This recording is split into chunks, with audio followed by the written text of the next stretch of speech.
When the even was come, there came a rich man of Arimathea, named Joseph, who also himself was a Jesus disciple. This man, approaching Pilate, requested the body of Jesus. Pilate then ordered that it be given to him. And Joseph took the body and wrapped it in a clean linen cloth and laid it in his own tomb, which he had hewn out in the rock. And he rolled a large stone against the entrance of the tomb and went away. And Mary Magdalene was there, and the other Mary, sitting opposite the grave. Now on the next day, which is the one after the preparation, the chief priests and the Pharisees gathered together with Pilate, and said, Sir, we remember that when he was still alive, that deceiver said, After 3 days I am to rise again.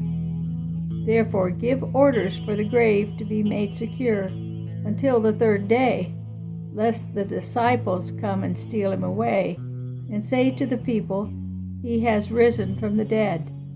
And the last deception will be worse than the first. Pilate said to them, You have a guard of soldiers.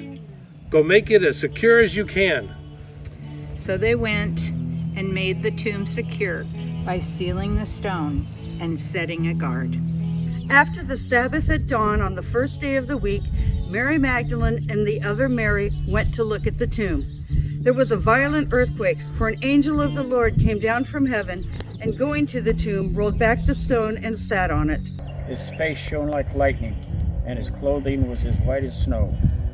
The guards shook with fear when they saw him, and they fell into a dead faint. Then the angel spoke to the women. Do not be afraid, he said.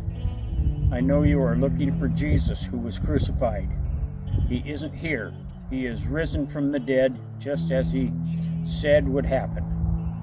Come, see where his body was lying. And now go quickly and tell the disciples that he has risen from the dead, and he is going ahead of you to Galilee. You will see him there. Remember what I have told you. So the woman hurried away from the tomb, afraid yet filled with joy, and ran to tell his disciples. Suddenly Jesus met them. Greetings, he said. They came to him, clasped his feet, and worshipped him. Then Jesus said to them, Do not be afraid. Go and tell my brethren to go to Galilee, and there they will see me. While the women were on their way, some of the guards went into the city and reported to the chief priests everything that had happened. And when they assembled with the elders and counseled together, they gave a large sum of money to the soldiers, and said, You are to say his disciples came by night and stole him away while we were asleep. And if this should come to the governor's ear, we will win him over and keep you out of trouble. So they took the money and did as they were directed, and this story has been spread among the Jews to this day. Then the 11 disciples left Galilee, going to the mountain where Jesus had told them to go. When they saw him, they worshipped him, but some of them still doubted. And Jesus came and said to them, All authority in heaven and on earth has been given to me.